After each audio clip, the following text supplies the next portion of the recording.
Welcome to Thoughts with CP, everyone. Today, we're actually going to be talking about CP and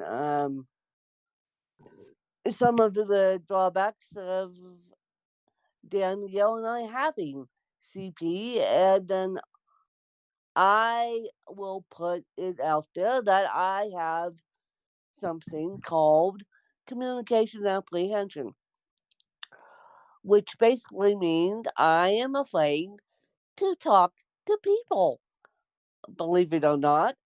And basically, in layman's terms, when you're afraid to do a public speech, public speaking is one of the top communication apprehension things out there.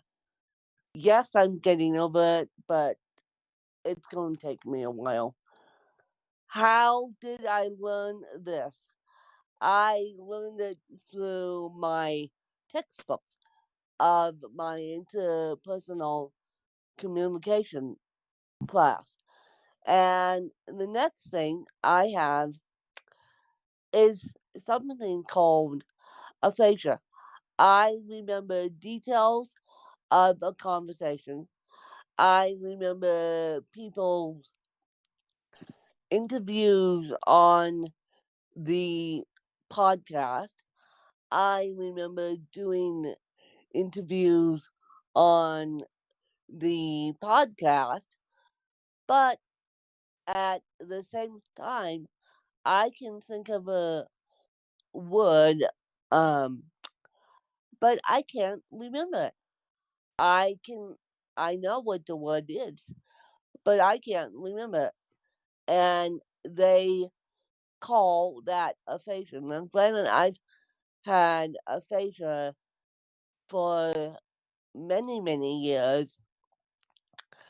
It's part of how my brain is set up, and it's part of my modus operandi. Communication apprehension is a new one on me, and I am slowly but surely getting rid of that. But the aphasia will never go away, never subside to the point where I want it to subside. So, yeah, that's the two things I've learned over the past couple weeks, that communication apprehension and getting abused doesn't help with the communication apprehension. And so you just, and communication apprehension comes from me having a TBI. Communication apprehension is quite common. And I apologize for the coughing attack.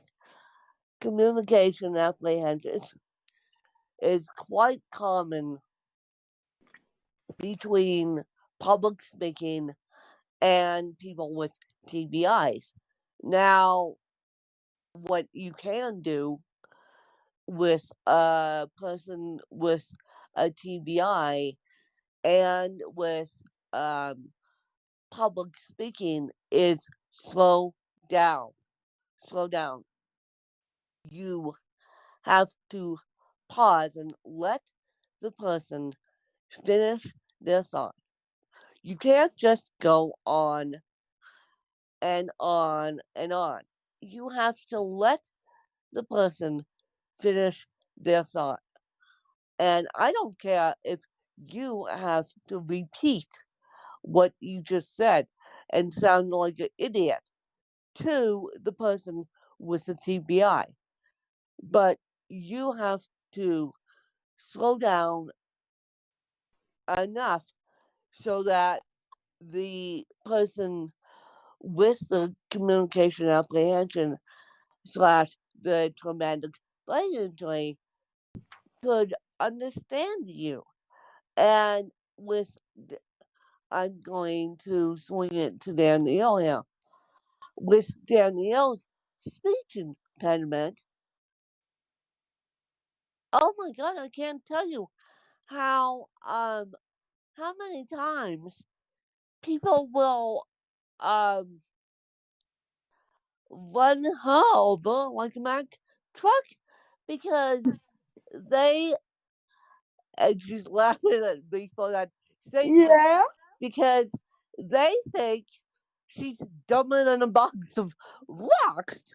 And I can tell you, I have two people in my own life who say I have my dad being one of them. He also, because he was deaf and didn't admit it at all, he was deaf. Um, he also said, "You're mumbling," to both my stepmom and myself, and we were speaking to him at normal levels, and it's like, hello, we're not mumbling, and this is before he got diagnosed with stage 4 lung cancer. By the way, thank you very much. But you've got to slow down. You can't. You don't have to go at a turtle's pace, but my goodness, you have got to slow down with T people with TBIs. I mean, I have a friend um, who has such a bull in a china shop attitude, and other people have seen this that, oh my goodness. And she has CP2 and she won't slow down and she won't stop. And it's finally, I can only put up, people can only put up with her for a certain amount of time because of her communication skills. And 9 times out of 10, people underestimate Danielle, they underestimate me, they underestimate even at 7 o'clock last night. I had a meeting and I was jabbering away with these people. Don't judge a book by its cover. How many times do I have to tell you guys that? Do not judge a book by its cover. And I don't care if you have to go at a turtle's pace to get to get your point across. But please just be respectful with those who have traumatic brain injuries, like Danielle and I do, because cerebral palsy, even though cerebral palsy, a lack of oxygen injury, it's still a traumatic brain injury. And my dad had, well, he had stage 4 lung cancer at the end, but due to stage 4 lung cancer, he couldn't even think straight. So, which I knew was coming, and I knew he wasn't coming home. Which,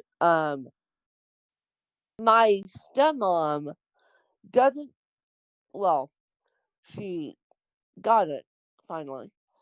She had a hard time understanding that anything that has to do with your oxygen level, whether it's a mass on your lungs or a traumatic brain injury at birth or concussion or anything else, could affect your oxygen level, in turn affecting the way you think and speak.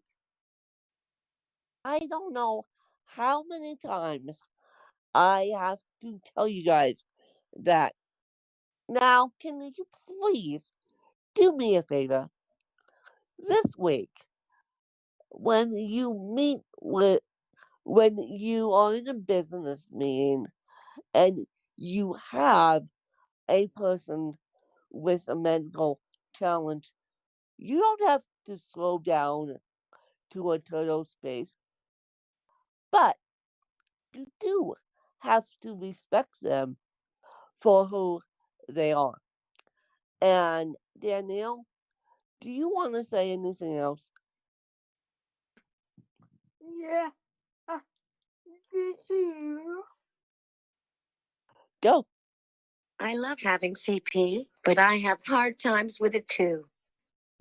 Like last week, my mind was going crazy on the play project that I am helping Challenge Aspen with. I slept light. So, yeah, Danielle has our challenges, but please just respect people for who they really are. And Yeah. let's not judge a book by its cover, and I'll leave it at that. I'll leave it at that, and you guys have a great week, and just be careful on how you speak about people or to people literally with disabilities, and just be aware of your surroundings. And thank you for following us. And we'll catch you guys later, you guys. Bye, you guys. Bye.